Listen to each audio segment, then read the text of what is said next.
سلام بچه‌ها. سلام. چطوری؟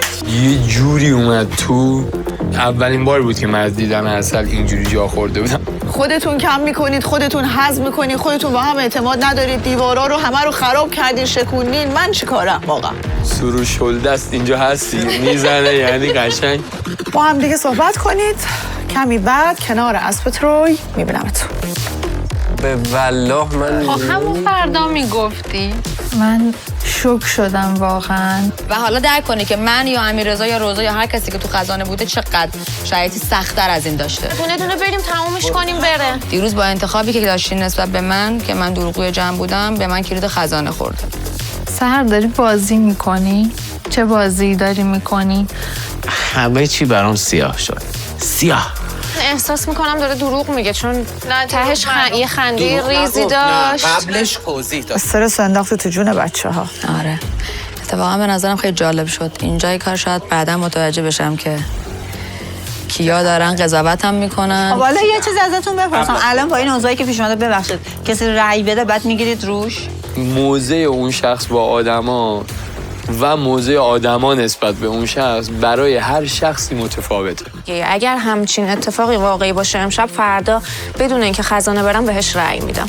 شاید همه اینا فرضیاته و دوباره قضاوت. بذار ببینیم چه اتفاقی میفته. موافقی؟ بله. چرا بغض داری؟ چی شده؟ اصلا هی داره تو هم میشه داستان. چه تو هم میشده داستان؟ چی شده؟ حس بی‌اعتمادیم به اون شخص خیلی بیشتر شده. نمیدونم با سحر چی کار کنیم. کلا اینجا بازیه. ما امشب رایگیری نداشتیم. ندارین؟ پس چیه؟ خوشحال شدی؟ میبینمت. چرا این کارو با ما؟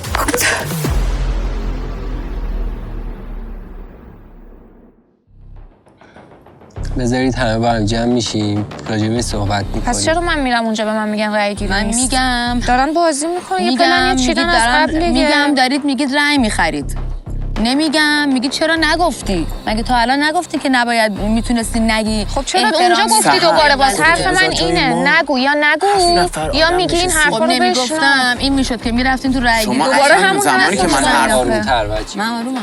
میرفتین تو رأی بذارین، میرفتین تو رأی گیری، رأیتون رو میدادین و بعد که یکی حذف میشد من میومدم میگفتم این شکلی بوده، میگفتی آها حالا اینجا این میشه پلن نمیشد. نگفتی که کسی بهت رأی نده، بهت مشکوک نشه. من میگم چرا الان دوباره گفتی؟ گفتم که هر کی دلش میخواد بهم رأی بده، میخواستم بشناسمتون. گفتم که ببینم که کی الان حاضره به من رأی بده، ببینم چه جوری منو شناختین. تمام شد. میخواستم بشناسمتون دیگه. یعنی دروغ گفتی یا واقعا؟ نه دروغ نگفتم. دیروز من دروغگو حساب شدم، زدن رو شونه من، چشمو باز کردن، کلید به من نشون دادن، کلید خزانه. تمام شد. دیشبی هم نبوده، من نمیفهمم الان. امروز منو بردن خزانه. من دارم راستشو بهتون میگم. اینقدر قضاوت نکنید. ای بابا. ازشون انتظار نداشتم که با اوصاف این قضیه که ما همه رفتیم رایگیری، نشستیم تمام شده، برگشتن باز دارن به من اتهام میزنن. تو داری با ما بازی میکنی، چرا به ما نگفتی؟ چرا؟ ای بابا من اصلا واقعا موندم ازتون. چطور وقتی که من رفتم خزانه آپشنی برای من این شنیدی بوده، همتون دارید میگید اگر که نیاز نبود میتونید نگید، برید رأیتون رو بدین بیاین، میتونید هم بگید. الان همتون دارید میگید چرا از دیشب به ما نگفتیم؟ میخواد اینجوری نشون بده که من لحظه آخر گفتم که صداقتمو نشون بدم که شماها برید به من رأی بدین اگر بخواید. نه من اصلا اینجوری فکر نمی‌کنم. من کاملا فکر می‌کنم که میدونسته بازی و اصلا میدونسته که قرار رأی گیری نباشه، کسی قرار نیست حذف بشه و می‌خواسته خودشو سفید بکنه.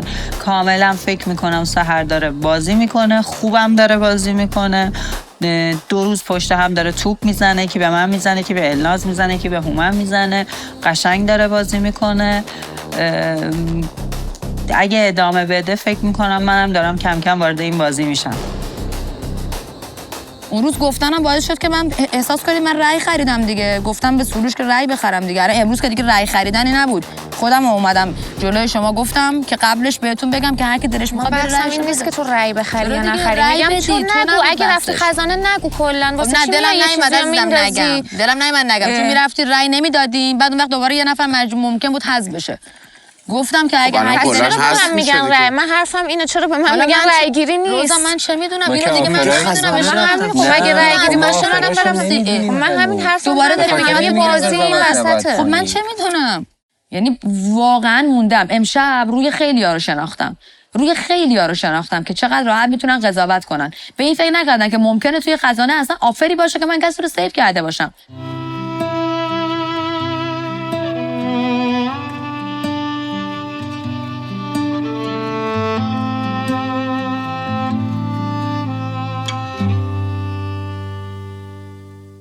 ما آفرایی که گذاشتن رو نمیدونیم هنوز چیه. به نظرم بذارید همه جمع تو از شیم کجا راجع- میدونی؟ من نمیدونم. من دارم میگم آفرش رو نمیدونم چیه. میگم که نباید الان بهش اتهام بزنید. من اتهام نزدم، میگم تو از کجا میدونی؟ چیو از کجا میدونم؟ همینی که داری میگی. دارم میگم آفراشو نمیدونم چیه، ولی یه آخه تو داری میگی اصلا که نمیدونی که آفراشو تو خزانه چه اتفاقی افتاده. منظورش خب همینو اینه. دارم میگم. میگه نمیدونی میگم نمیدونیم ندونسته آفراش دارید قضاوت چیه. صبر کن تا مسئله اینه. ببینیم چیه. یعنی اینکه میگم قراره توضیح بده. من چرا نمیگم چی من- میخوای تو فکت مک بگیری؟ نه چی بابا. می‌زنی؟ مثلا من خفنم من حرفم من خودم دارم چیز میگم میکنم چی میکنم؟ اینا خودت- آنتن تو خودت داری نمی‌زنی حرف یا؟ میزنی. نه دارم میگم که آفر حتما یه چی بوده، یه توضیحی داره راجبش. یه چیزی رو من اینجا خیلی مشکل دارم چون این سر خودم هی پیاده میشه این ماجرا. اینه که هر اتفاقی که میفته همه اون نفر رو به دید مظنون نگاه میکنن و تعداد بالا میریزن سرش. مثلا متوجه نمیشم اینو. خب اجازه بدید آروم دلایلش رو بیاره، اتفاقی که افتاده رو بگه، کامل توضیح بده و اون وقت قضاوت کنید. من اصلا متوجه نمیشم که چرا همه باید بریزن روی یه نفر. من واقعا من مشکل دارم و روبروی هر کسی که راجع به این ماجرا بخواد طرفداری این ماجرا رو کنه وای میستم. یعنی اصلا دعوا میکنم باش، چون که نباید این اتفاق بیفته. باید اجازه بدید که طرف حرف بزنه و بعدش نتیجه گیری کنید و تصمیم بگیرید در نهایت که آقا اصلا این آدم چه میدونم تهش اینه که میرید یه اسم میگید و حذف میشه طرف. ولی این اصلا راه درستی نیستش که بریزید سر طرف و این اتفاق براش بیفته. همتون به وقتش بلدین بازی کنید. ولی متاسفانه یاد گرفتین که الان حجمه رو بریزید رو من و با من بازی کنید.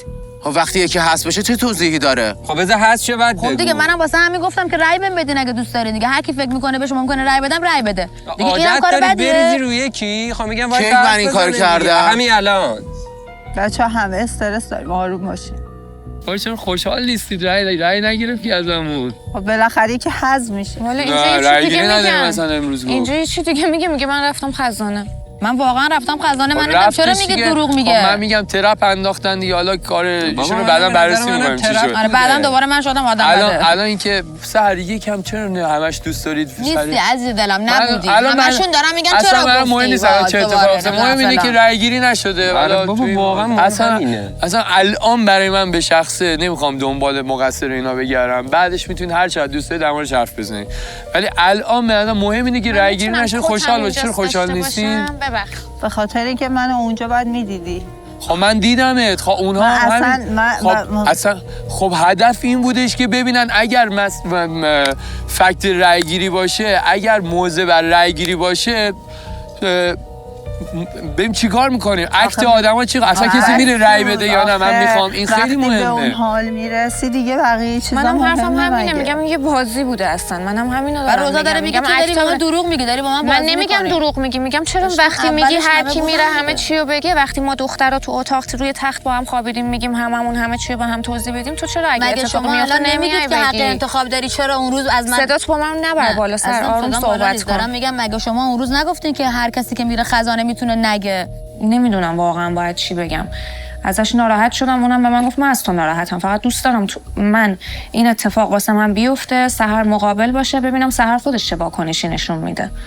دلیلی نداره بخواد از من ناراحت شه وقتی هزار تا علامت سوال توی ذهن منه یا بخواد صداشو ببره بالا برای من نخواستم بگم که نخوام دوباره رأی جمع کنم. آقا غیر از گفتی آخه که دوباره. خب لحظه آخری گفتم که به قول شما گفتید به همه باید بگی دیگه. من خطای دیروزم این بود که چرا به سروش شما گفتم دیگه که رأی خریدم. بچه‌ها امروز به همتون گفتم، لحظه آخر گفتم که نخوام رأی بخرم و اومدم خودم رو در وهله خطر گذاشتم که هر کدومتون اگر احساس میکنید به من رأی بدید و یک به یک بشه. حقیقتش رو بخوام بگم هنوز روی این نظرم هستم که این ستا با هم یه بازی رو دارن و دوتاشون عصبی شدن و شوک شدن از اینکه نمیدونستن این پلن سحر رو و انتظار داشتن که بدونن. و روزا دقیقا حرفی که به سحر میزنه و سحر شاکیه اینه که میتونستی تو دخترونه بیای بگی و به ما بگی که چی شده ولی نیومدی بگی. و شوک شدن از اینکه این اعتماد 3 نفره که ساختن میتونه بازم یه نفرشون بیاد باهاشون بازی بکنه و مورد اعتماد هم نیستن. الان یه جوری فکرشون درگیر هم شده. من این احساسو دارم. آیا این واقعا دیگه رو راستی نیست؟ این معرفت نیست؟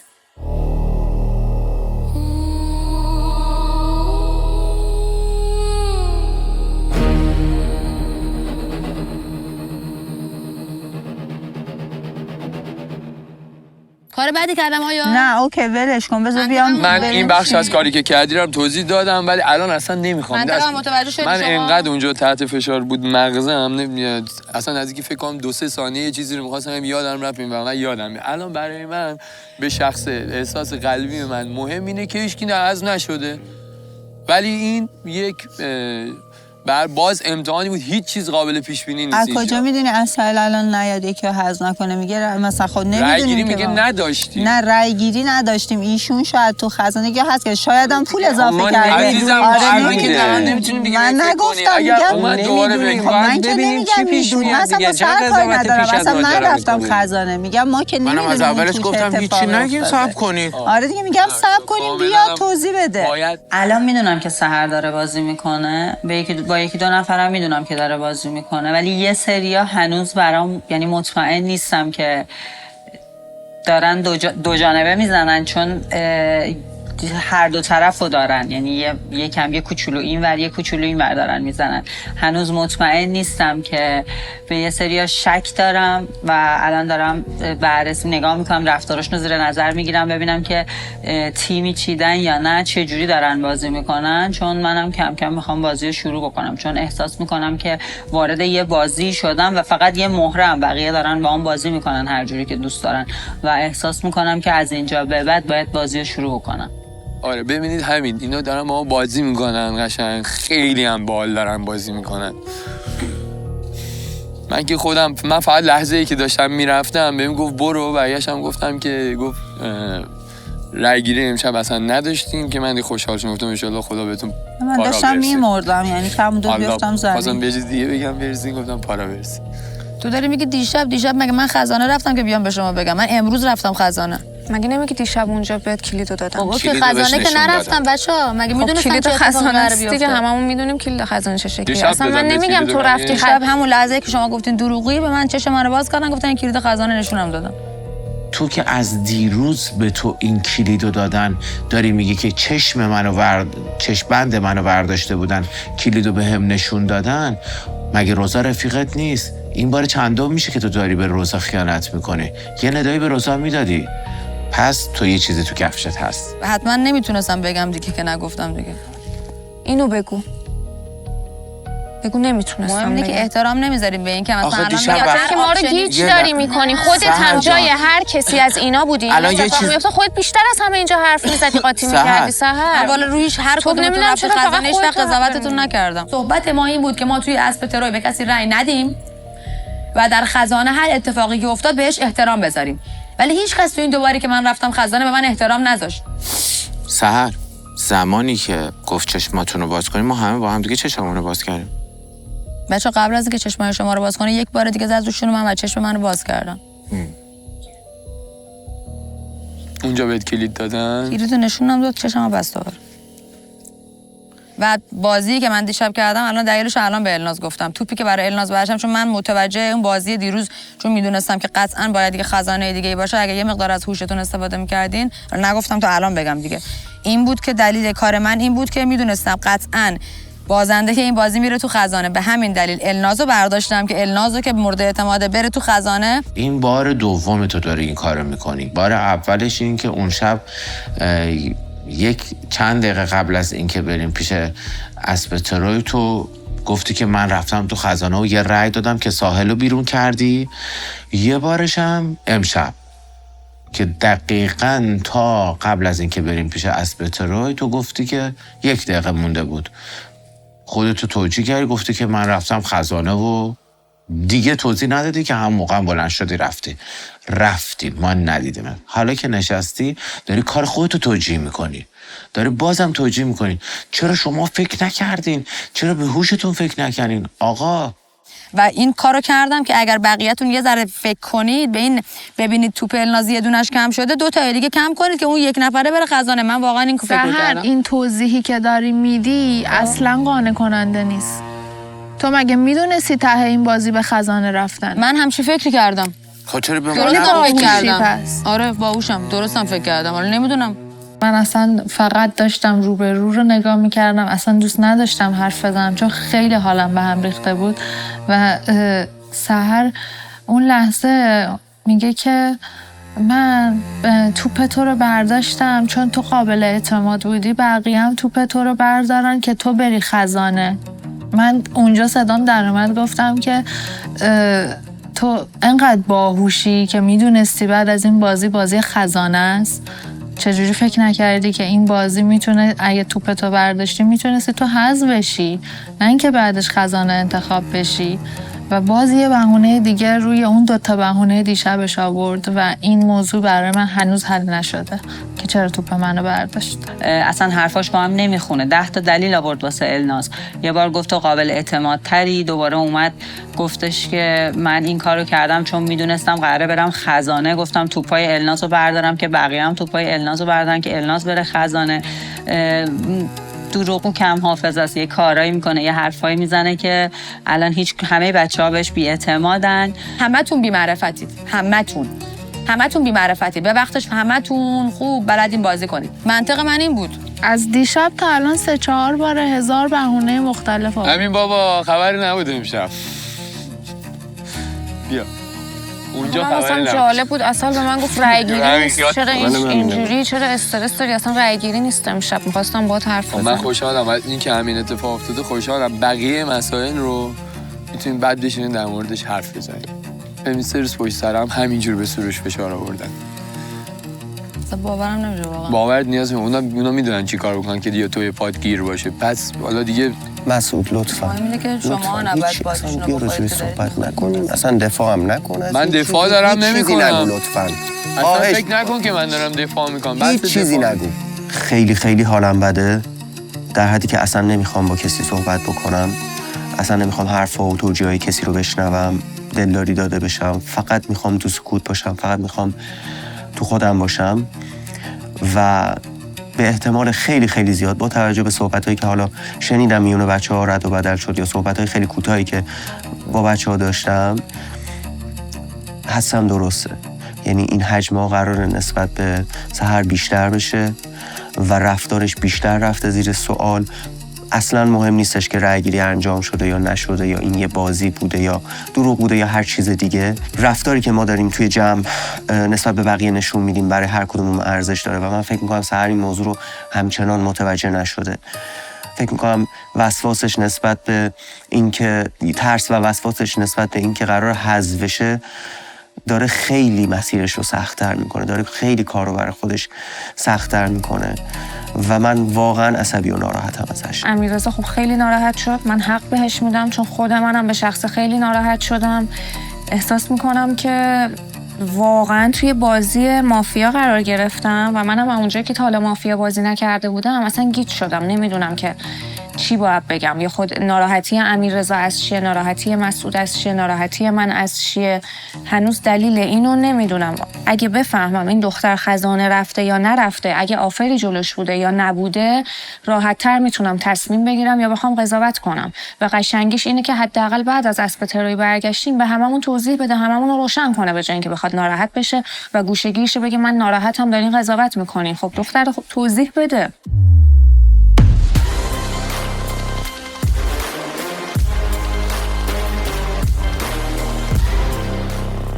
چرا فکر میکنی که باید دفاع باشه؟ نه این دفاع پس نیست. صحبت لطفا نکنه امشب، حداقل امشب. در مورد چی آخه؟ در میشه مورد صحبت هر نکنیم چیزی. مگه؟ خب نه من اجازه بده اصل بیاد اون موقع صحبت رو. اگر سوالی داشتن جواب میدیم. لطفاً خواهش میکنم، من خیلی عصبیم. خب میتونی تو عصبی باشی ولی بچه‌ها باید همه در مورد اون صحبت کنن که نمیتونی بگی اصلا صحبت نکنم، همچین چیزی نمیشه. تو میدونم ناراحتی، دلیل ناراحتیت هم فهمیدم، همه توی اشتباه رفتن، همه باید در موردش صحبت بشه. من جدا از اینکه پلیر اینجا هستم، من یه جوری لیدر اینجا هم هستم. یکم انتظارات در مورد من فرق میکنه. یکم من هم باید چیز غلط رو بگم، هم در تمام مواقع باید شخصی باشم که بتونه یکی بیاد با من صحبت کنه. من حتی زمانی که سروش هم، خب ببینید سروش هم میشه دقیقا نمونه کارش. سروش هم با اینکه همیشه تو چیزش بودم، توی زاویه بودم باهاش، اما طوری رفتار کردم که بتونه زمانی بیاد با من حرف بزنه. سرم همین بود و قطعاً به موضوع سر میپردازم، ولی اون لحظه نخواستم که من هم بیام و یه فشار خیلی زیادی رو بهش وارد بکنم اون لحظه. ولی شو میتونم. تا حالا خزانه بدون حذف داشتین؟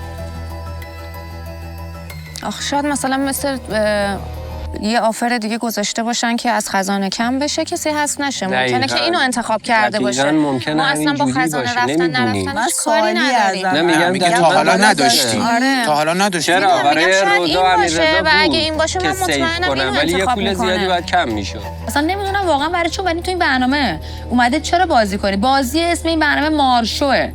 اسم این بازی مارشوه. وقتی میشینی سر تیبل پوکر، مگه میای ببینی که روبرویت رفیقته، آس نیارم که مثلا رفیقم پول نبازه؟ یا وقتی میرید میشینید توی کلابایی که بازی مافیایی، میاد میگید من رفیقم مافیا شدید، میگید رفیقم شهر نزنمش. نه میزنید دیگه، اینم بازیه. الزام بر این نیست که من آدم بدیم، یا اگه کسی مافیا بازی کنه یا نکنه آدم بدیه. تا الان نمیخواستم بازی کنم، ولی واقعا شاید از این بعد بخوام که بازی کنم، بخوام بازی مافیا رو شروع کنم. ممکنه. من اینو یعنی میگم ممکنه اگه اینجوری باشه حتما این کارو میکنه 100%. من نرفتم خزانه. خب میگم همچین چیزی تا حالا بوده شماهایی که رفتین؟ بله بوده. جواب عوض کنم چی هم خوشحال ناراحت. شدی بهت گفتی که نمیخوان رأی بدن؟ رأی بدی؟ من خیلی چیزم، یعنی الان بیاد بگه توسط من هر شب انتظارش رو، یعنی هر شبی که رأی گیری بوده من انتظارش رو داشتم که حذف شم. واقعیت یعنی اینجوری نیستم که یه شب بگم خیالم راحت، هر شب انتظارش رو داشتم. من میدونم به چی فکر میکنم از لحظه‌ای که الان به من گفته اصلا امشب رأی گیری نداریم.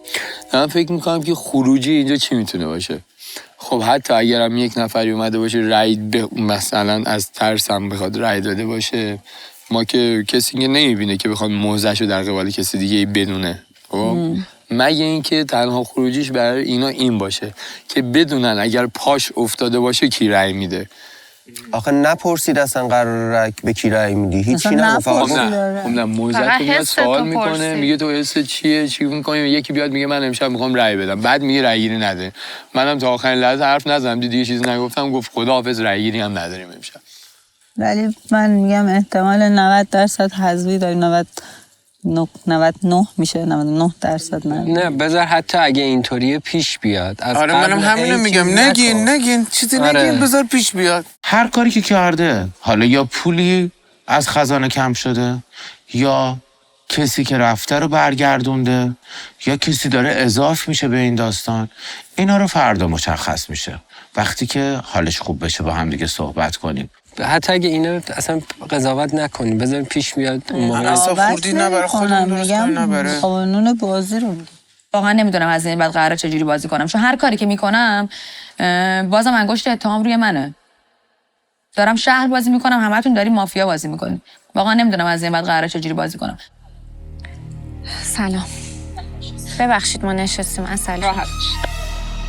امشب اتفاقایی افتاد، برای یک سریا خوب، برای یک سریا بد. اصلا باورتون میشه من احساس کردم که من توی یه بازی از اینجا قرار گرفتم که نمیدونم یه احساس ترسی رو واقعا توی من به وجود آورده. اینو جدا دارم میگم. یه احساس ابهام، یه که همراه با ترس خیلی زیاده. یعنی جوری که اومد رفت میتونم بگم که مفهومش این بودش که این رو بدونید که تا امروز هر اتفاقی که براتون افتاده، هر فشار روانی که براتون وارد شده، هر سناریوی غیر منتظری که براتون اتفاق افتاد و شما سورپرایز شدید هیچ چیزی نیست در برابر چیزی که قراره در ادامه براتون اتفاق بیفته. من اینو گرفتم و این ترسناکه، واقعا خیلی هم ترسناکه، خیلی ترسناکه. نمیتونم بگم، باید واقعا این حضور داشت. ترس رفتن از بچه‌ها هر کدومشون خیلی ترسناکه. مارشو تازه داره شروع میشه.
سرد شده قشنگ هوا. خیلی سرد شده. این مال توی فکر، این مال من.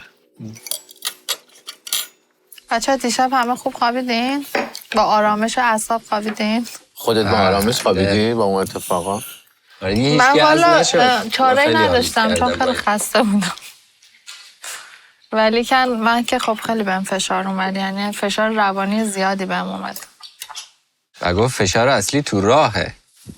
یعنی چی؟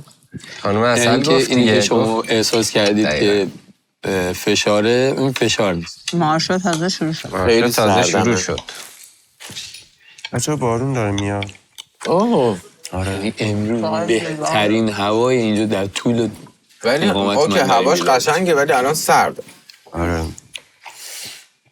سرد چیزی نمیخوای بهمون بگیم؟ شما باید بخوایم بدونید که من چیزی بگم دیگه. میخوای شروع کن توضیح بده یا اینکه دیشب گفتی خزانه و اینا میخوای تعریف کن که اگر دوست داری البته که تو خزانه چه اتفاقی افتاد؟ دیشب من رفتم خزانه دیگه، ولی کلا کی رفتی؟ دیروز عصری رفتم خزانه. ما کجا بودیم؟ شما داشتید ترانه میخوندید. منو به جای اینکه ببرن رپورتاج بردن خزانه. اما کلا اینکه همتون به خودتون این حقو دادین که از من ناراحت بشین برای من خیلی جالب بود، چون اصلا حق این که از من ناراحت بشین رو نداشتید و این حقو من دارم که از شما ناراحت شم. قشنگ. خب چرا؟ خنده داری دارم میگم امیر؟ نه حرف تو ادامه بده. میشه بگی چه اتفاقی افتاد اونجا؟ چون اصلا هیچکدومتون نخواستین دیگه. زمانی که رأی گیری بود و من گفتم من رفتم خزانه بدون اینکه اصلا از من بپرسید تو خزانه چه اتفاقی افتاده قضاوت کردید. به جای اینکه الان در مورد توی خزانه چی کار میکنیم بله. عزیزم، ما اگر اشتباه فعلا توضیح بده بعد شاید من خودم از شما قطعا باید عذرخواهی متوجه بشین دیگه، کسی خب باید حذف نشده توضیح بدی. دیگه. خب نه باید میگی الان که دیگه تموم شد میتونی بگی چه اتفاقاتی بعد افتاد. تو همش میخوای بگی که ما الان چه کاری کردیم یا بقیه چه کاری کردن. من دارم با همه جمع میبندم خودمو که بدونی دارم خودم جدا هم نمیکنم. میگم که توضیح بده چی شد. اگه قرار بوده نگی اوکی ما درکت میکنیم، حالا که گفتی رفتیم رأی دادیم اومدیم توضیح بده. الان 4 تا آدم 5 تا آدم اینجا از تو ناراحتن و همه حق دارن. امیدوارم این برعکس شه و ریاکت تو رو من ببینم. تو خزانه 2 تا آفر برای من گذاشتن. یه آفر این بود که $7,000 بگیرم و 1 نفر رو حذف کنم.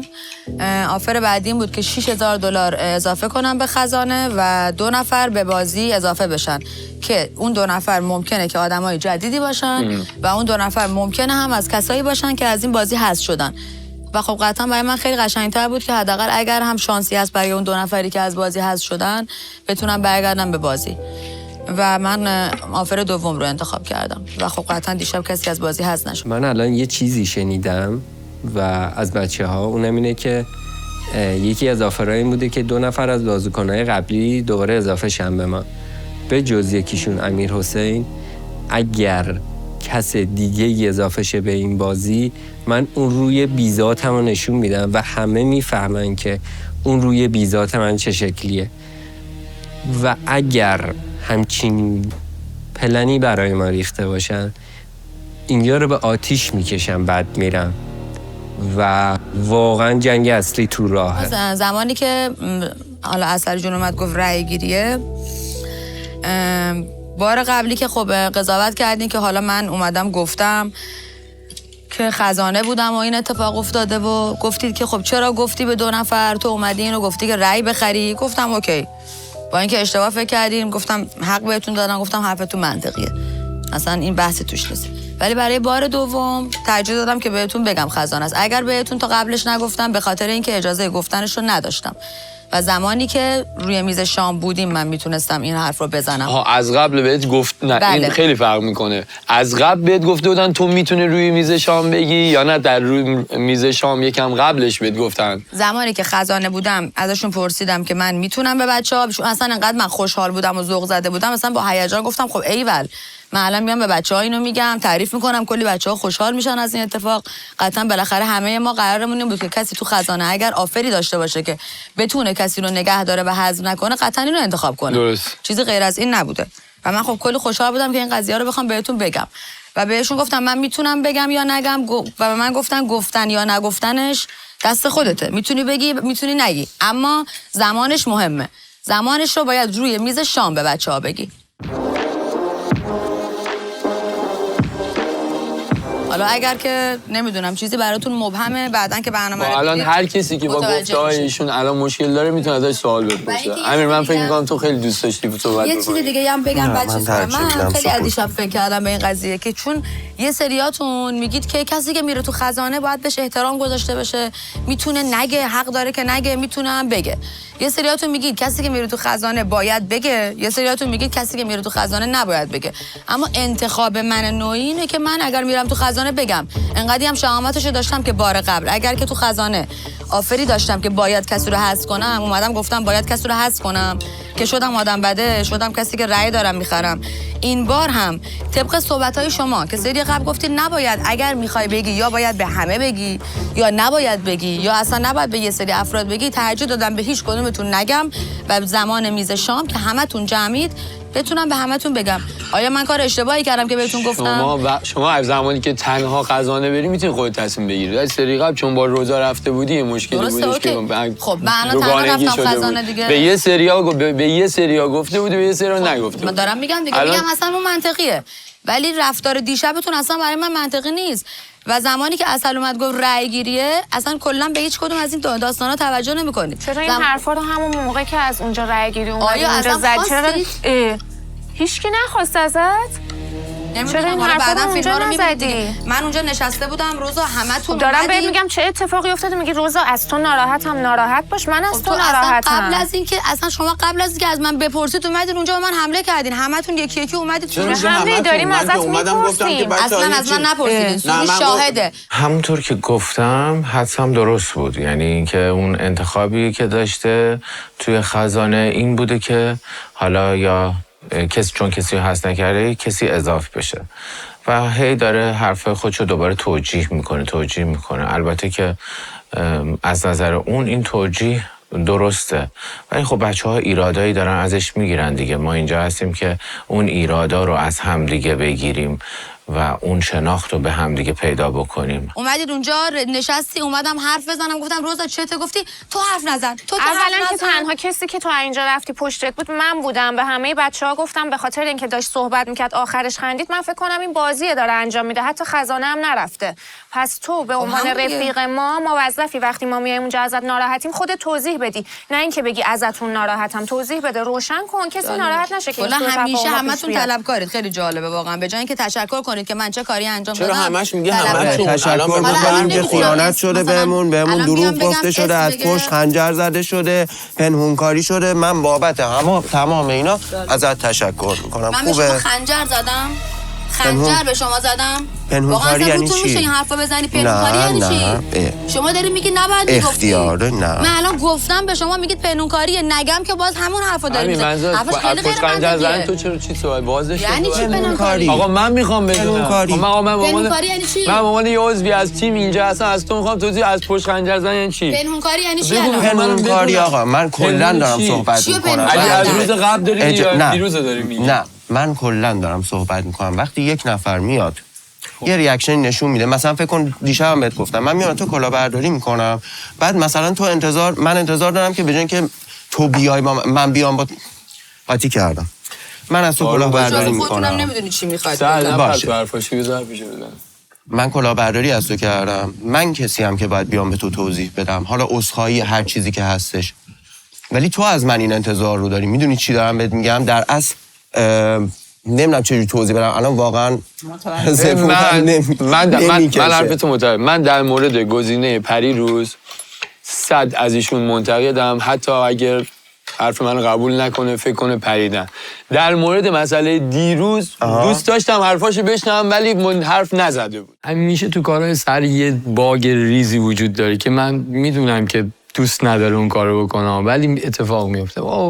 تو که همه اینا رو میدونستی. خب وقتی که بچه‌ها دونه دونه ما واقعا توی شرایط خوبی نبودیم، ابهام بودیم، هم ناراحت بودیم، فکر می‌کردیم که هضم میشه، اون فشار رو اون بود. بعد از اینکه دیدیم رأی‌گیری هم نشد اومدیم پیش بچه‌ها، یکم باید سر همون لحظه توضیح میداد، اون آتیش رو اونجا میخوابوند تو تمام میشد و نمیگفت و میگفتش چون میدونست شاید پیش خودش محقه، یعنی همه کار درست انجام داده، منتظر بود بیان ازش بپرسن. نمیدونم متوجه نشدم، یه جورایی من کارشو قبول نداشتم، باید همون لحظه میگفت. به نظر دیدی اومدم گفتم بذار من بدونم چی شده آقا، یعنی باید بفهمم چی شده. اگر این چیزی که سهر الان داره میگه، ببین من با یک قسمت سهر مشکل دارم، این که سهر کاری رو که میتونه راحت انجام بده رو انجام نمیده، موضوع رو پیچیده میکنه.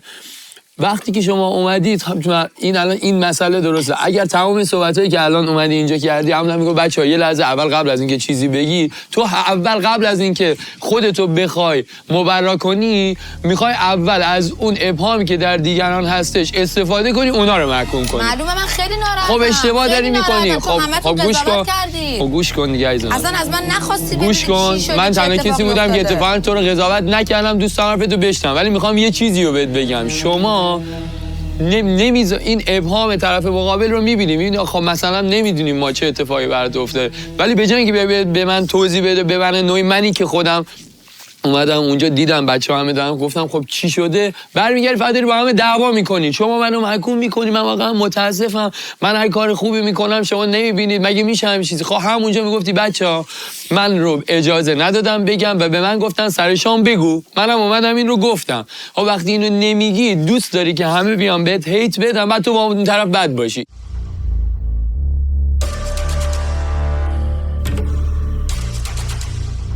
من اونجا وقتی نشستم نفر اول رفتم نشستم، منتظر بودم تک تکتون وقتی یعنی وقتی متوجه میشید میریم پیش اثر رأی‌گیری نیست و کسی حذف نشده میاد دونه دونه اونجا پیش من بگید ای بر سر چی شده، چه اتفاقی افتاده، دونه به دونه. چرا همچین چیزی باید باشه؟ حرفمو بزنم دیگه. خب میگم چرا فکر می‌کنی باید از تو تشکر کنیم؟ دونه به دونه همتون اومدید و حالا کلا میگم اگر دیشب یه نفر حذف میشد چی کار می‌خواستیم بکنیم؟ ما باید اون موقع می‌فهمید. همین دیگه، اینجا رو توجه نمی‌کنی که بعد میگی چرا لحظه آخر دوباره گفتیم. من اگه لحظه آخر گفتم چون رأی گیری بود و به این فکر کردم که اگر توی رأی گیری کسی حتی بخواد بازی بکنه و به کسی دیگه رأی بده، اگر من به شما دیشب نمیگفتم بعدش اگه میخواستم بگم من تو خزانه بودم و باز کسی حذف میشد، همتون میخواستین بگین آها ما حرف تو رو باور نمیکنیم، از کجا معلوم که تو کسی رو سیو کردی؟ شاید اون کسی که تو برای خودت الان یه سری چیزا دلیل و منطق داری میاری که اصلا فقط خودت به این چشت هومن و سروش نزدیک بود دعواشون بشه، همون لحظه میتونستی بگی آروم باشین الان بهتون توضیح میدم، ولی باز نگفتی. سروش داشت میگفتش که شاید یه آفر دیگه توی این قضیه باشه که من بهش گفتم تو از کجا میدونی؟ به خاطر اینکه به جای اینکه از من تو هم موقع هم حرف نزدی. بچه‌ها من نمیدونم الان باید انقدر واضح بگم حرف نزدم چون باید جلوی دوربین صحبت می‌کردم. خب چی میگی؟ من به اون گفته بودم حرف نزن. اینو میگفتیم ما همه مثل تو باهوش نیستیم. من اونجا بیام بگم بچه‌ها وایسی تا من دوربین بیاد روی من به شما بگم. من اصلا نمیدونم متوجه، یعنی همه چیزو ما که من خودم اومدم اونجا گفتم بچه‌ها اصلا حرف باید نزنید. می‌ذاشتم همتون بیاید، ولی دونه بدونه هر کدومتون اومدین گفتین با ما بازی شده، ما داریم دیوونه میشیم. یعنی چی داری بازی میکنی؟ همتون هی خزانه رفتی نرفتی، هی میگم من رفتم خزانه. بچه‌ها من رفتم خزانه. داری شوخی میکنی، داری بازی میکنی. وقتی دارم اینقدر ریاکت از شما میبینم مثلا ترجیح میدم نگم چیو بگم. وقتی اینقدر منو قضاوت میکنید به جای اینکه همونجا وایسید، به جای اینکه دعوا کنید، چرا خودتون رو تو این جایگاه قرار نمیدین؟ به جای اینکه دعوا کنید، تو چرا خودت تو جایگاه ما قرار نمیدی؟ چرا فقط در مورد خودت همه چی رو میبینی؟ تو اگه این اتفاق یه لحظه وایس، اگه این اتفاق واسه من میافتاد مطمئنم تو منو میخوردی. من اصلا همچین کاری نمی‌کردم. 100% می‌خوردی. و تو راپورتاژم گفتم فقط دوست دارم این اتفاق متقابلا پیش بیاد، رفتار سحر رو ببینم. همین. شما رفتین تو خزانه، من شما رو اینقدر قضاوت کردم یا اینقدر شما رو خوردم؟ بله قضاوت کردی. سر میز شام که نشسته بودیم تو 2 بار 3 بار به من گفتی که اینا خودشون حرفی نزدن ولی انتظار دارن که بچهای دیگه حرف بزنن. قضاوت کردی دیگه. ببین سحر، بچهای دیگه چه شما شب دوم رفتین داخل خزانه، وقتی میای یه حرکتی میزنی، یه رفتاری میکنی، بعد خلافش رو نشون میدی یا خلافش رو صحبت میکنی، این انتظار میره که اعتماد دارم صحبت میکنم. وقتی یه حرکتی انجام میدی، یه حرفی میزنی، بعد میای خیلی واضح، دونسته یا ندونسته‌شو کاری ندارم، خلافش رو انجام میدی یا صحبت میکنی راجبش، این طبیعیه که همه نسبت بهت بی‌اعتماد بشن. طبیعیه که من بیام به تو بگم دروغگو. درسته. نه شما مسئله‌تون اینه که 2 روزه همتون سوار یه موجی شدین که دارین قشنگ رو من خرابش می‌کنین که منو آدم بدنشون بدید. همینو ادامه بدید. خیلی عالیه. چرا الان داره تهمت میزنی اینجوری میگه که شما نه داری تهمت نمیذارم تو. من که با تو صحبت کردم، اگه دوباره الان اسمی نمیبرم با کی صحبت نکردی الان؟ بازم اگه اسم ببرم دوباره میخواد بگید تو داری اینجوری صحبت می‌کنی. سر بزن تو آدم 2-3 روز اولی که من اینجا شناختم نیستی الان. هر وایبی از من گرفته، من یه آدمم دیگه که اینجا تک و تنها افتادم و 3 روزه داریم با من بازی میکنید و لحظه شماری میکنم واسه روزی که برین تو خزانه و ببینم که چجوری رفتار میکنید. منتظر باشی که بگیرم روتون از گفتن یا نگفتنتون. دلیل قانع کننده هم دارم. بگید یه جوری میریزم روتون، نگیدم یه جوری دیگه میریزم روتون. اینو قبول میکنی یا نه؟ با من بازی چیه؟ تو داری با ما بازی روانی میکنی. من رفیقت مگه نمیگم من دارم الان بهت میگم. من دارم باهات صحبت درست هم میکنم، تو قبول نمیکنی. چرا؟ بهت میگم عزیزم نگفتی، رفتی چیز درسته. اصلا تا مسئله این که اومدم به شما گفتم من باید حرف تو رو بپذیرم دیگه، دوستتم.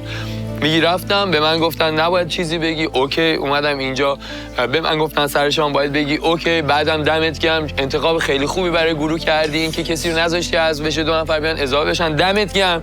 الان تا اینجا هم هیچ اصلا مشکل اونجا مشکل خیلی بزرگی نه، تو همش داری با پرخاش صحبت میکنی. عصبی شدی به خاطر پیروز. گوش کنی که حرف من از خودت از اینجا. من اومدم اونجا اصلا من آخرین نفر اومدم دیگه. بچه‌ها خب تا الان هرچی گفتید لطفاً به من 10 دقیقه اجازه بدید، میخوام براتون توضیح بدم. اینها رو توضیح میدادی، هر کی میرفت پی کارش، امروزمون رو شروع میکردیم. چرا الان باید توضیح بدی؟ تو دیروزم توضیح میدادم همتون. خب تو همه گزینه‌ها رو عزیزم میخوای از سمت خودت نگاه کن. من اگه این کارو میکنم پس هیچ چیزی، بس ما با هم رفیق نیستیم. بس اصلا هیچ. منم از الان میگم پس تو از الان من دیگه حرف تو رو قبول ندارم. تو فردا میخوای حتما یه کار دیگه ای بکنی. میتونم این کارو بکنم؟ منم میتونم یه 2 دقیقه. نمیتونم این کارو. اوکی من باید به شما میگفتم آیا دیروز اصلا شما اونجا وایسادین فقط دارین به من حمله میکنید؟ اینقدر بی معرفت بودین که گفتن من رو، صداقت من رو ازش کره گرفتید و اومدید گفتید که تو نباید میگفتی چون ما استرس گرفتیم، تو گفتی که رأی بخری. نه اصلا همچین چیزی نبوده، واقعا همچین چیزی نبوده و واقعا اشتباه فکر کردید و قطعا شرمنده خواهید بود. البته اعتقاد من اینه که آدمایی که خودخواهن و فقط خودشون رو میبینن هیچ وقت به شرمندگی فکر نمیکنن. الان همه میگن حق به جانبن و همه همین فکر میکنن و وظیفه میدونن. لطف منو وظیفه میدونن. نه من اصلا وظیفه ندارم به کسی لطف کنم. اگه لطف کردم حال دادم، ولی لطف مکرر من شده حق مسلم شماها. حق مسلمی هم اصلا وجود نداره. یک نفرتون من نگفتم، گفتم بچه‌ها صبر کنید. یه نفرتون گفت بچه‌ها اجازه بدید اول ببینید انتخاب سحر چیه بعد قضاوتش کنید. نه فقط داشتین قضاوت می‌کردید. ما اینجا اصلا نمی‌دونیم چه اتفاقی افتاده. یه لحظه بقیه ما اینجا با یه لحظه وایسا، خواهش می‌کنم 2 ساعت داریم صحبت می‌کنیم.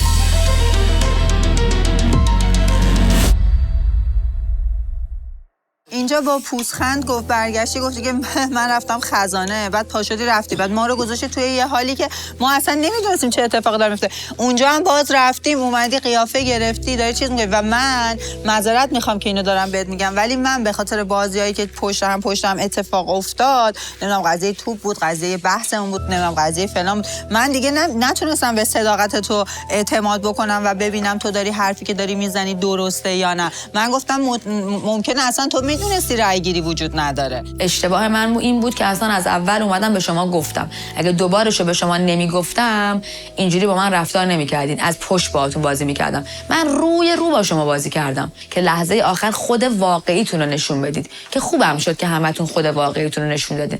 تا الان همتون برام سفید بودید ولی الان یکی دو نفرتون برام زرد شدین، چون دیشب همه ی حرفاتون رو شنیدم که پشت سرم دارین چجوری قضاوتم میکنید و خودتون رو کامل نشون دادین که چجوری منو میتونید قضاوت کنید و مسئله اصلی همینه.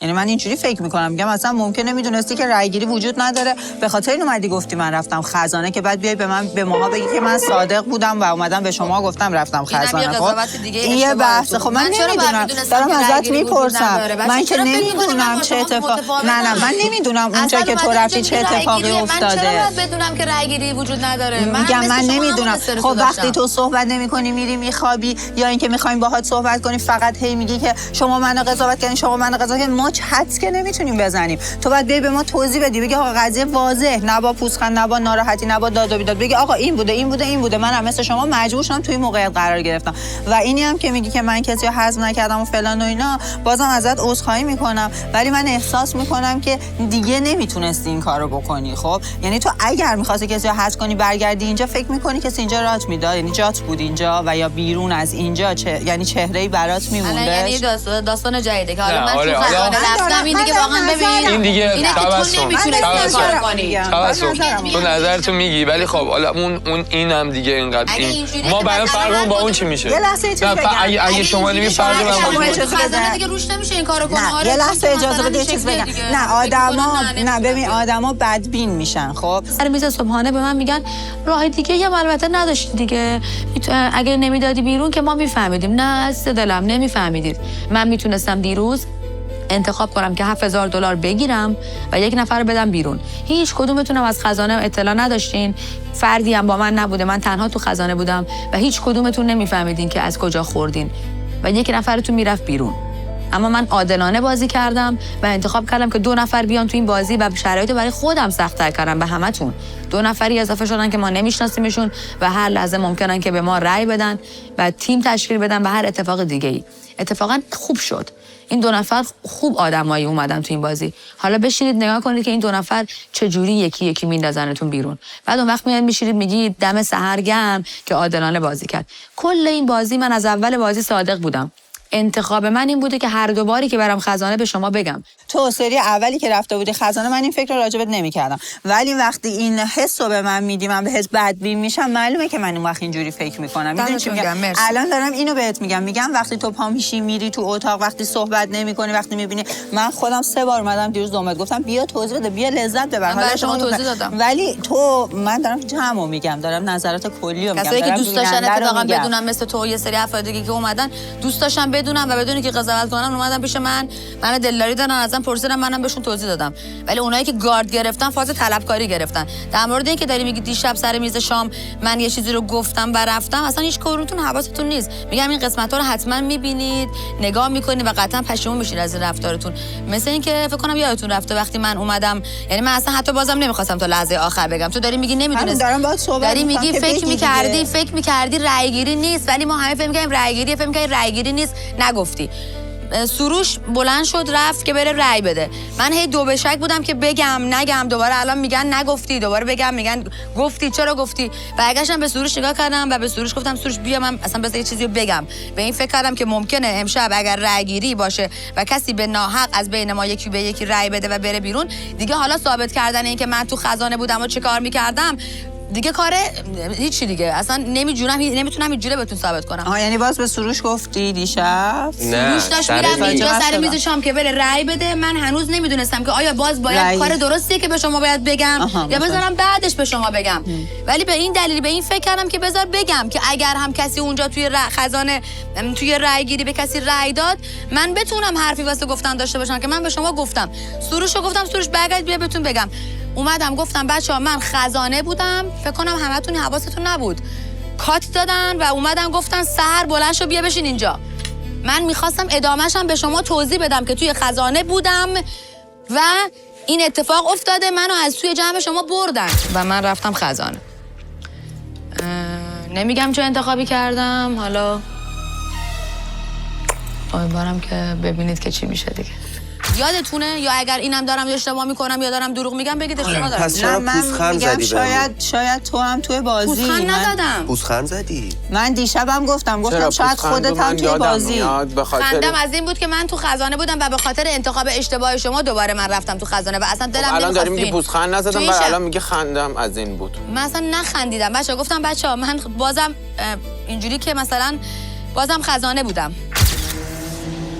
واقعا بازم نتونستم بهتون نگم و تحمل کنم که فردا بهتون بگم. ولی دوباره لحظه آخر گفتی.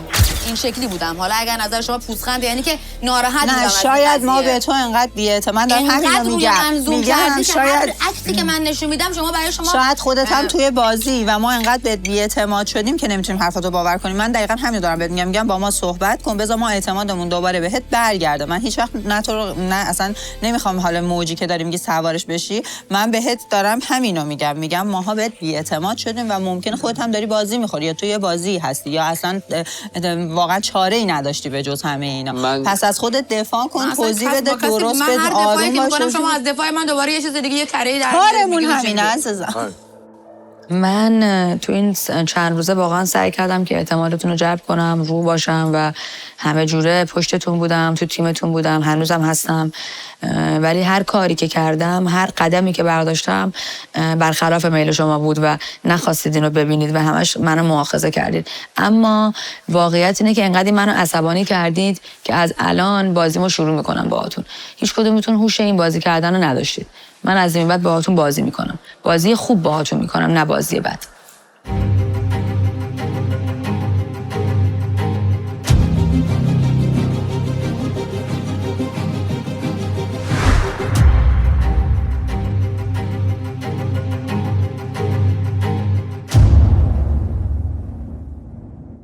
و میدونین چی جالب اینه که شب قبلی که منو دروغگو خطاب کردین یا هر اتفاق دیگه فرداش اومدید مثلا میخوان دل من در بیارید. ناراحت نباش دیگه، حالا بازیه دیگه، بالاخره سناریو باید بره جلو، یه ذره داستان هیجانی بشه. من خراب شدن من هیجانیه، ولی اگر من حتی دارم اینجا این بهتون میگم این شکلیه و رفتید خیلیا رفتید اونجا حالا یه سری اتفاقا افتاده اینو میخوام بدم کی گفته بهت که اینجا ناراحت شدین گریه کردین، اون به بازی هیجان نمیده. سناریو هیجان این نیست. من میشه کار اشتباه، ولی این که منو همتون دروغگو کنید در نهایت برای این جمله رو میگم میشه خیلی‌ها یه دونهشو بگی کی گفت بهت. خب آخه تو داری یه چیزی رو میگی من بدونم مثلا به تو میشه من بیام همچین حرفی رو بهت بزنم بگم ما تو رو اذیت میکنیم دمو گرم چون سناریوه مثلا همچین چیزی من یه چیز دیگه رو بگم بچه. گفتی هیجان جذاب، بعد دیدم آره راست میگه اوکی فلانه، ولی دیشب مگه این شکلی آقا سناریو هیجان انگیز شد دیگه و منم دست منم نبود. همتون هی میگید داره دروغ میگه، خزانه نبوده، داره با ما بازی میکنه، نمیدونم این کارو کرده، چرا گفته. دوباره همتون دو نفر میگفتن چرا گفته، دو نفر میگفتن چرا نگفته. حالا چرا نمیفهمی؟ میگی میومدی همونجا توضیح میدادی، ما نباید دونه دونه بیایم اتاق دنبال تو به ما توضیح بدی که ما از تو ناراحتیم، گیجیم، نمیدونیم چه اتفاقی افتاده. تو با ما رو روشن میکردی، رفتی رو تخت خوابیدی منتظری دونه دونه ما بیایم التماست کنیم سحر جون چی شده. اصلا نیازی نبود اونجا بیاد، همون جایی که وایساده بودی. همین تو حرفات داری میگه اونایی که خواستن اومدن، اونایی که نخواستن نشستن گوشت از من طلبکارن. کسی از تو طلبی نداره. جانبید فقط اونجایی که همه نشسته بودین. اگه شما انتظار رو دارین اینو دارین که من به شما توضیح بدم، منم انتظار داشتم قبل از اینکه یه طرفه بریم به قاضی و فکر کنید دارم باتون بازی میکنم یا دارم دروغ میگم یا هر چیزی، یک کلمه میپرسیدین که چه غلطی تو اون خزانه کردی، منم اونجا بهتون میگفتم. ولی وقتی دارم میبینم ما این حقو داریم به خاطر اینکه ما یه چیزی رو آگاهیشو نداریم. سحر ما سحر جان در مورد یه چیزی آگاهی داریم. سر میز هممون با هم دیگه 8 نفر آدم نشستیم سر میز، عسل اومده داره صحبت میکنه،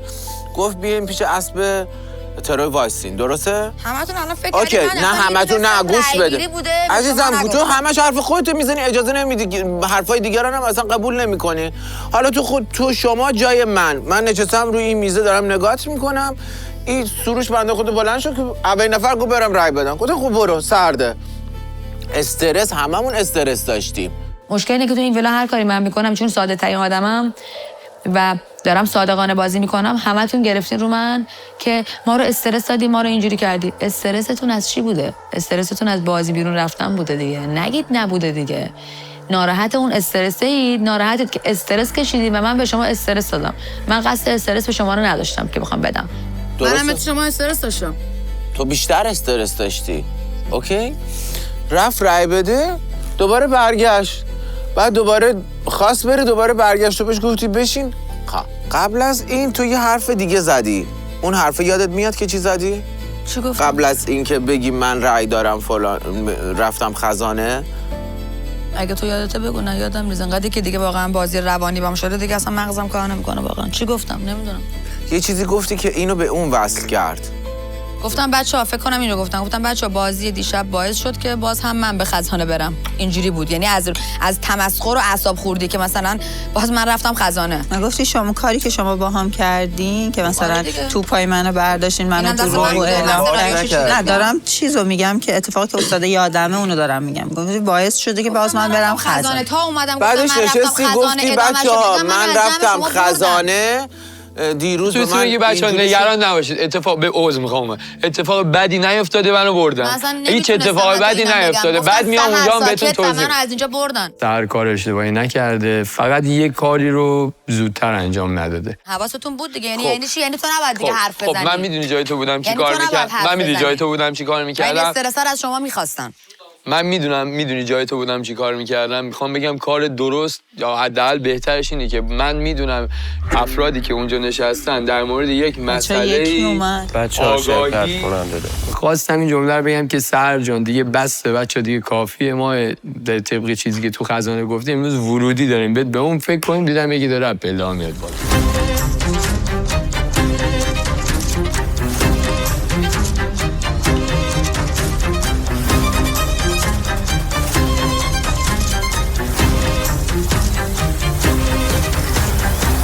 سلام علیکم. سلام. سلام. من هومنم. خوشبختم. النازم. خوشبختم. من یه بار گفتم دانیالم دیگه با همتون دست میدم. خوب شما ببخشید. اصلا میکنم. ببخشید. نوش جونتون. بفرمایید بچه‌ها. بفرمایید. نامه هم آوردیم خودتون. دعوتنامه بود. خب. خوش آمدی به ویلا. مرسی. خب. معذب شدم. چرا معذب شدی؟ بعدم بحث کنیم در مورد. بله حتما. خودتو معرفی بکن به ما. من میتونم یه لیوان آب داشته باشم بعد شروع کنیم حرف زدن؟ آره آب هر چی میخوای، چای قهوه. یه آب لطفا براش بیارید. خب دانیال میخواین اول شما بگین کی به کیه چی؟ من یه نفرم. آره بگین یه ذره یخ منم باز. آره من مسعود هستم. خوشبختم. چی که شما بچه رشت هستم، 40 سالمه. برام کلا هر چیزی 6 سال. آره خدا شو یه نفر همسن سال خودم هست. ساکن استانبولم، 6 سال اینجا و در خدمت شما هستم. خیلی خوشبختم. معمولا وقتی آدم جدیدی توی جمعی میاد که حالا خودت هم توی اون جمع هستی، حالا درگیر یه مبارزه هستی، اینی که هنوز بقیه رو کامل نشناختی، وقتی یک آدم جدید اضافه میشه یه حسی به آدم دست میده که خب الان چه اتفاقایی که قراره بیفته، این از چیزی خبر داره، خبر نداره، چیزی بیشتر از من میدونه، با بقیه چه جوری رفتار میکنه، تمام اینا تو ذهن آدم میچرخه و میگذره. من سروش هستم، خوشبختم آشناییتون. 30 سالمه و مدت تازه‌ایه که اومدم استانبول و همین خوشبختم آشناییتون. قربونت برم. منم همینطور. چکر. شما میگی من بگم. من تبسم ساده. تبسم ساده. تبسم خالی. خب منم امیرم 26 سالمه. خیلی خوشبخت. قربونت برم. منم سهرم 33 سالمه، اصالتا خوزستانیم. به به. خوشبختم. قربون شما.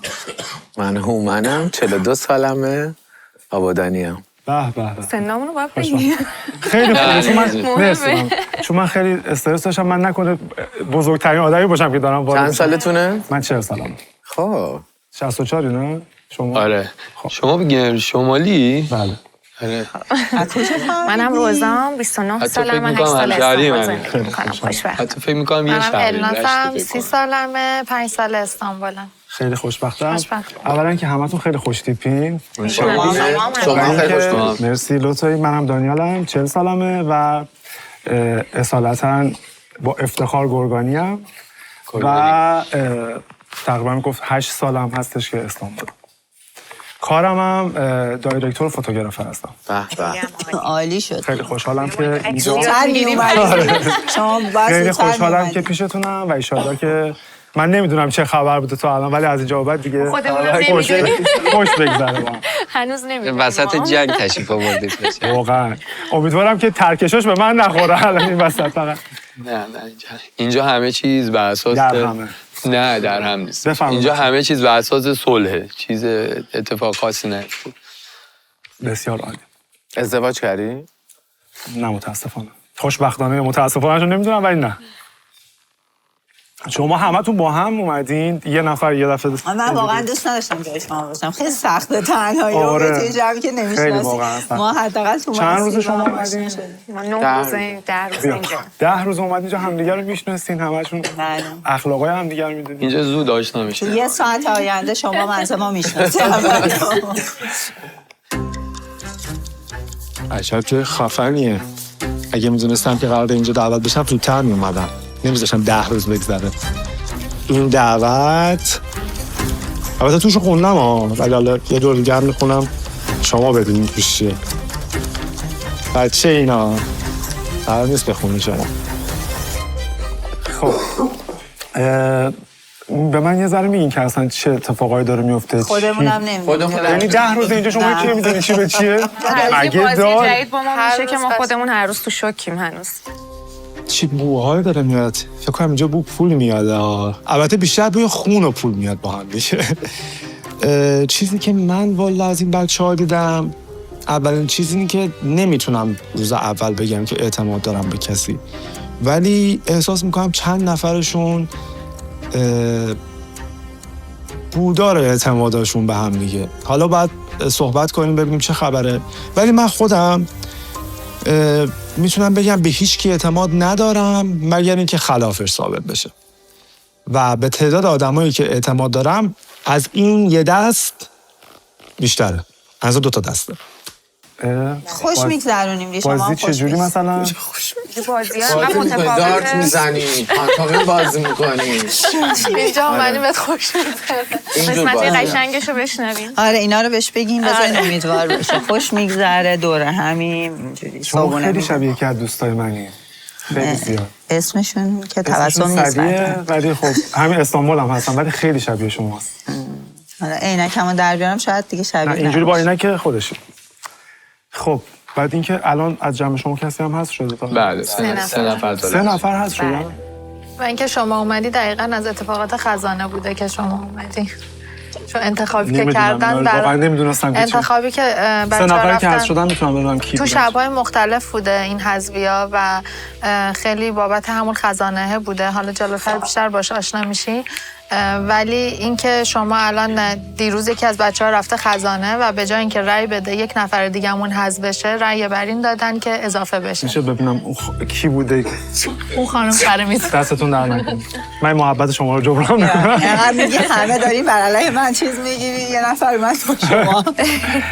ولی نه خیلی خوب بوده که این اتفاق افتاده که اونو کشیدین. شاید اگر اون یکی رو می‌کشیدین میگفتین که بره بیرون دیگه ما نمی‌اومدیم تو بازی. مرسی. خب شما جان صحبت نه والا صحبت خاصی نیست. داستانی داره؟ 3 نفر با رأی سروش هست شد. من داداش باز صحبتی ندارم. همین اول بزنم. شما رو متاسفانه جای بدی نشوندن. همون اول الان رود فکت میگیرم. بذار یه شب حداقل بمونم ببینیم چه خبره. بچه‌ها رو ببینیم چه خبره. نه اوکیه. 3 نفر رو دادیدم؟ نه بابا بچه چرا حجمه وارد می‌کنید؟ بیشتر به خاطر اتفاقات سر یک نفرش که مسئله شخصی بود، سر اتفاقاتی که افتاده بود. 2 نفر بعدی اینجا خب مهمترین چیزی که وجود داره رفتار بچه‌هاست و ما روز اول یه سری صحبت‌ها کردیم و همدل بودیم که این جایزه رو هر کسی که رسید یعنی سعی کنیم همه با هم باشیم و در نهایت هم که هر کسی که رسید به جایزه شیرش کنیم بین هممون.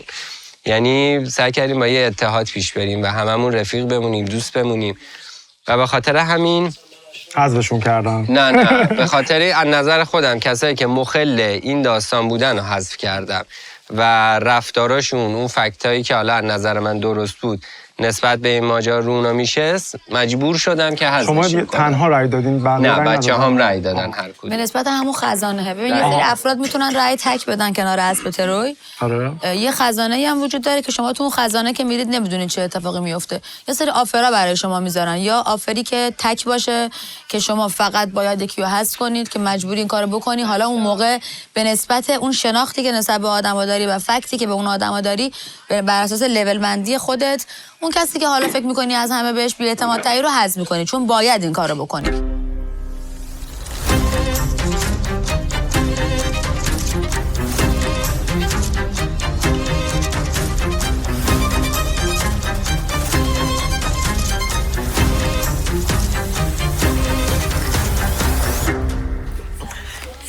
چقدر زود من یه نفری بودنم تموم شد. سلام، حال شما؟ آیسا هستم. سلام عزیزم. خوبی؟ آیسا رو من 5-6 سالی میشه که میشناسمش چون اونم خیلی وقت توی استانبول زندگی میکنه. حالا از طریق دوستای مشترکی که داشتیم اینستاگرام و یه چند باری هم همدیگر رو دیدیم ولی خب رفاقت صمیمانه‌ای با هم نداشتیم که بخوام الان در موردش توضیح بدم که بگم چه تایپ شخصیتی داره. بعد به ورودم بخوام در مورد وایب بگم که با کی اوکی تر بودم، خب میگم با چون یه شناخت خیلی کم مسعود و روزا داشتم یکم راحت تر بودم. دانیالم که خب با من وارد شد قبل از ورود ما هم دیگر رو دیده بودیم صحبت کردیم. یک کوچول میگم همیشه حسا هم درست نیست چون تو با یکی اولش وارد در واقع جنگ و چالش میشی بعدش میشه صمیمی‌ترین دوستت. اونم خب از این که منو اینجا دیده فکر میکنم خوشحال باشه. امیدوارم که اون شخصیت دوست داشتنی و اینجا داشته باشه و هممون دوستش داشته باشیم. منم خوشحالم و دوست دارم که بیشتر باهاش آشنا بشم و فکت خاصی الان نسبت بهش ندارم، هیچ نظری ندارم. خوش اومدی. سلام بلازم خوشحالم. سلام خوشبختم. سلام همچنین. سلام خیلی خوشبختم. همچنین خوشبختم. خوبی شما؟ خوشبختم. شما خوبی؟ داشتیم صحبت می‌کردیم که شرکت کننده دوم به مسابقه ما اضافه شد و بازی داره شروع میشه، بازی جدید. چطوری؟ بچه خانم آقایون جذابی. مرسی. مسعود آورد بیا. آره بیا. داشتم میگفتم اما مثلا قرارمون بین همدیگه اینه که خب یه اتحادی داشته باشیم و در حالت عادی که حالا رای گیری پیش اسب تروی هستش تا جایی که واقعا هر شب این اتفاق میفته. معمولا هر شب یکی رو زمین میفته.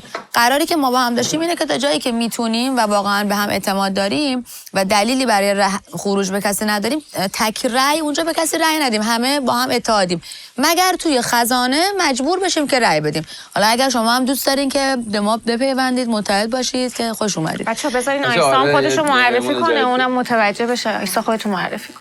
آیسا هستم، 34 سالمه، 5 سال استانبول ساکن هستم. رشته دانشگاهیم فارغ التحصیلی مهندسی مدیریت اجرایی هستم. اصالتا مشهدی هستم. 4 سال توی استانبول تو زمینه ملک فعالیت داشتم و الان هم به عنوان کوردیناتور توی یک کلینیک دندون پزشکی و زیبایی فعالیت دارم و واینر هم هستم. یه پیج اینستاگرام دارم که فعالیت میکنم و لایف استایل خودمو به اشتراک میذارم. خیلی خوش اومدید. مرسی، متشکرم. ایشون هم شما کارتشو کشیدین؟ بله. دو نفر دو نفری بود پس. یعنی اون آپشنی که داشتم این بود که ممکنه 2 نفر جدید اضافه 5 دقیقه بشن. نداشت، گفتم یه نفر شاید. الان قدیمی محسوب میشید دیگه، یا معرفی 2 شما نفر از قبل برگردن، ما اینو نمیدونستیم. یعنی ممکن بود که 2 نفر از کسایی که حذف شدن برگردن یا شما که حالا جدید هستین. دانیال بخوام بگم توی نگاه اول انرژی خیلی خوبی ازش گرفتم و اینکه ورود که زدش خب خیلی طبیعیه، داشت دستاش میلرزید. من اصلا دوست ندارم جای این دوتا باشم، چون ما یه جمعی هستیم که مدت هاست الان کنار همدیگه داریم زندگی میکنیم و ورود آدم جدید اینجا خود استرس داره، چون هنوز نمیدونن چه خبره چیه، بچه‌ها رو نمیشناسن. ولی خیلی زود اوکی شد با همه. تعجب داشت واسم، حالا نمیدونم اینجوری داره نشون میده یا اینکه شخصیتش همینجوریه که خیلی زود مچ میشه. تخم شانسی بود. تو لپ در اومدیم ما. خب نه لحظه‌های خوب قرار خیلی ندی زیاد دلیل دستم ندی خدای. بعد من اینجوری که میام بهت میگم به خاطر این دلیل میخوام حذفت کنم، یعنی اصلا پشت نمیزنه. یعنی اول سعی میکنیم که حل کنیم مشکلاتو، بعد چیز کنیم. اگه حل نشد یه فکری کنی. رک بازی بکنی، صادقانه کسی رو حذف بکنی و بعدش بیای بگی من حذف کردم، واسه من قابل قبول تره تا اینکه پشت طرف بزنی. میدونی خودش هم اسمشون فکر کنم سروش بود، درسته؟ آقای سروش فکر کنم که از اون آدماییه که خودش هم البته گفتش که من از پشت به کسی خنجر نمیزنم. اون کسایی که حذفشون کردیم آدمایی بودن که داستان داشتن و داشتن استوری میکر بودن و نمیدونم داشتن جمع و به هم میزدن و اینکه گفته بودن که این پیمانی که درست کردن رو داشته به هم میزده. خب اگر کسی که داشته این پیمان رو به هم میزده حذف نشه، پس داستان چیه دیگه؟ اینجا اومدیم چیکار کنیم؟ قرار بعضیام برم بیرون، قرار تا آخر همه بمونیم که. شما چه جوری گفتی من شمالیم؟ لهجه داشتم؟ فکر میکنم من کلا به خاطر این سریال پایتخت من کلا با لهجه پایتخت منم دارم. منم آفرین یه شمالی حالا یواش یواش همه فکر کنم اینجا یواش یواش شمالی صحبت لهجه اتفاقا. شما کجا بودین؟ کجایی هستین؟ من رشتی‌ام. از بچه‌ها وایب خوبی گرفتم. تیپشون خیلی منو جذب کرد. خیلی خوش تیپن، خیلی باحالن. فکر کنم که از دخترها خانمی که موشون مشکی بود خیلی باحال بود. اسمشون رو نمیدونم. منو یه ذره ببخشید چون اسما اصلا یادم نمیمونه. از آقایونم اون آقایی که لباس مشکی پوشیده بود، آقا مسعود، ایشون هم فکر کنم پسر باحالی باشه، با هم خوش بگذره و همشون گلن دیگه، مگر اینکه بخوان شمشیر رو از رو بکشن که دیگه اون موقع من جنگجوی خوبیم. اونجا دیگه چی میشه؟ هیچی نمیشه. ادامهش هم همینه، بازم دوستیم با هم دیگه. دست شما درد نکنه. این شد 2 نفر آوردید باقلوا. مشخص اصلا اینجوری اومده بودم بالا، یعنی طرف سلکت شده که بیاد رای بده. از نظر من اینجوریه و من الان یه حسی رو گرفتم، فکر میکنم اون شخصیت حمایتگر و محافظه‌گر من الان دیگه اینجا فعال شده. یعنی تا اینجا ما با بچه‌ها چون با هم اومده بودیم توی ویلا و همه مهمون این ویلا بودیم، یه جورایی توی موقعیت بودیم من هیچ وقت این حسی رو که امروز دارم خیلی مطمئن میتونم یعنی محافظت کنم از دوستام حتی با رأی رو نداشتم. ولی امروز احساس میکنم که من بزرگ یک خانواده هم اشتباه فکر میکنم یه خانواده‌ای دارم، من سرپرستشم. الان یکی اومده 2 نفر اومده که میخواد ورود کنه و نمیدونم بچه‌امو بدوزه ببر در این حد. اینقدر حواسم بهشون هست و خیلی هم اصلا حالا این قضاوت نباشه نمیدونم حس خوبی به اومدنشون نداره. آره بپرسیم تک تک هر کی برای کدوم شهره. آره من فقط شما رو متوجه آره شما؟ من تهران به دنیا آمدم ولی اصالتا کردیم ما. چه جالب. من ملایریم. چه جالب. منم تهران به دنیا آمدم ولی میکس کاشان و زنجانم. چه باحال میکس قشنگی. میکس کاشان و زنجانم. منم تهران به دنیا آمدم ولی ملایریم. میکساتونو حالا بگین. میکساتونو بگین. این باز جالب میشه.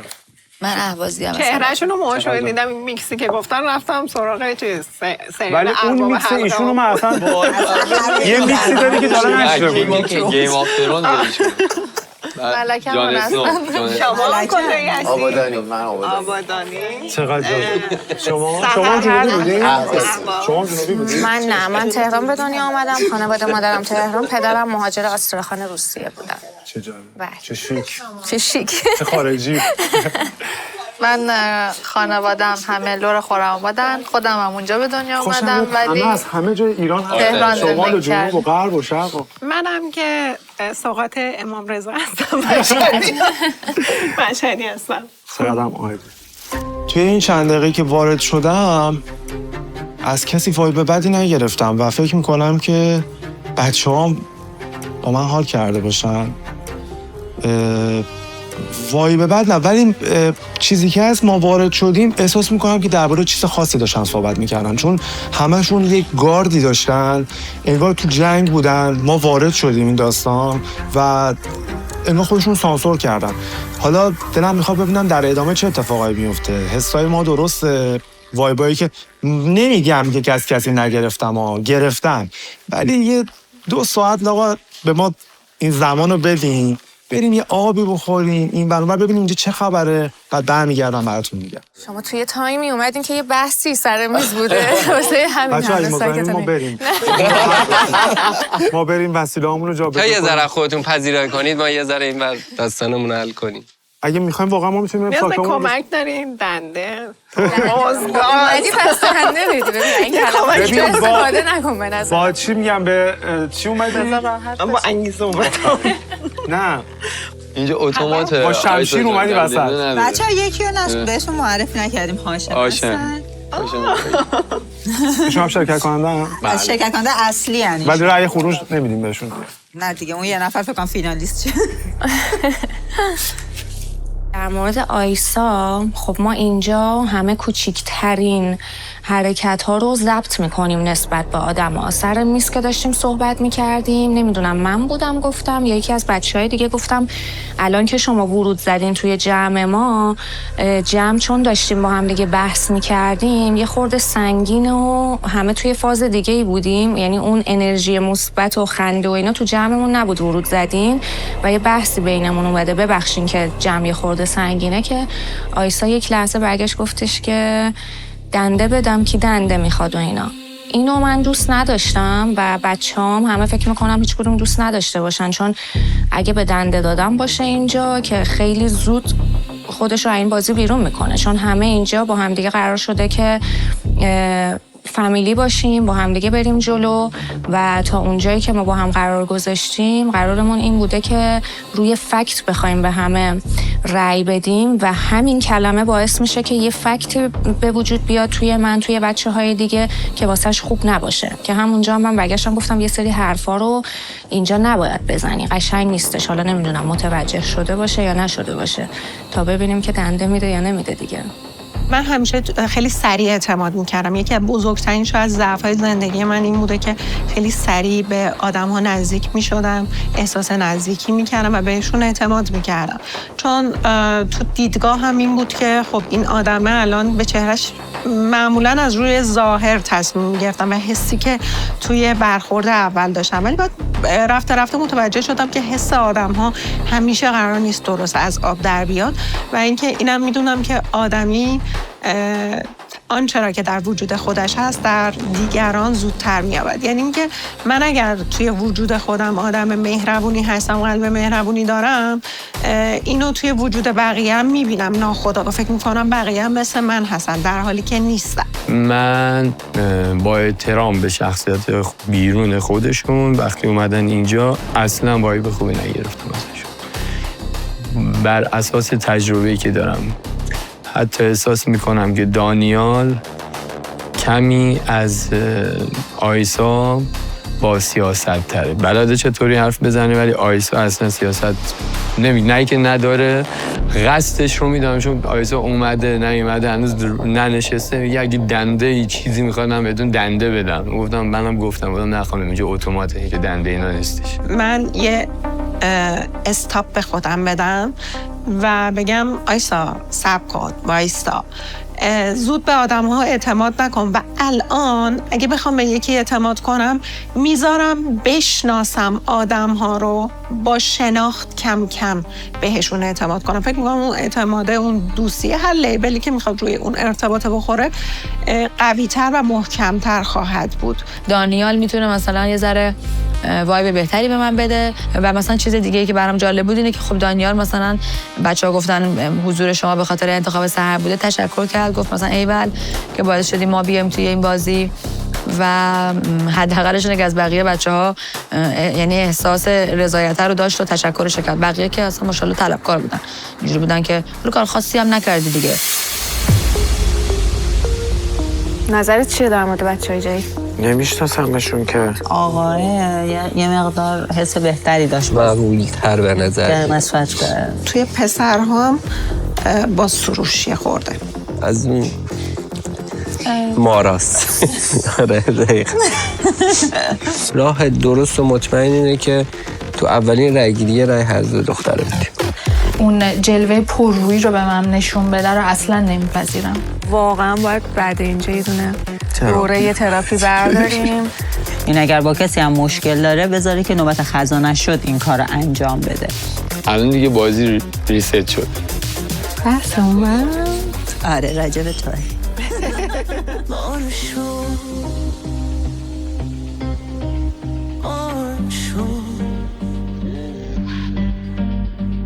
روی فرش قرمز تمام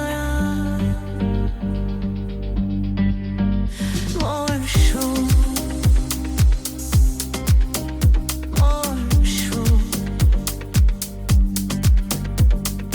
میشه وسوسه میکشه تو رو عقب چشمات مثل آسمون آبی بود پر از مهربونی و آرزو بوی پر اومد و سیاه شد غیبی که پر بود از عشق و نور رفیقای دیروزت رقیبای امروزت پشت حبل خنده خنجرها پنهونم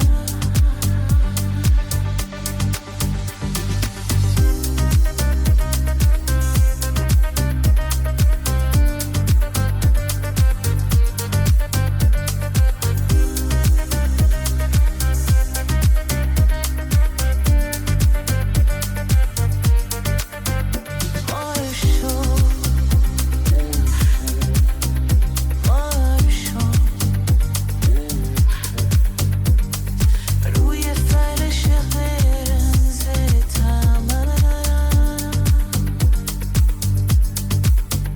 بارشو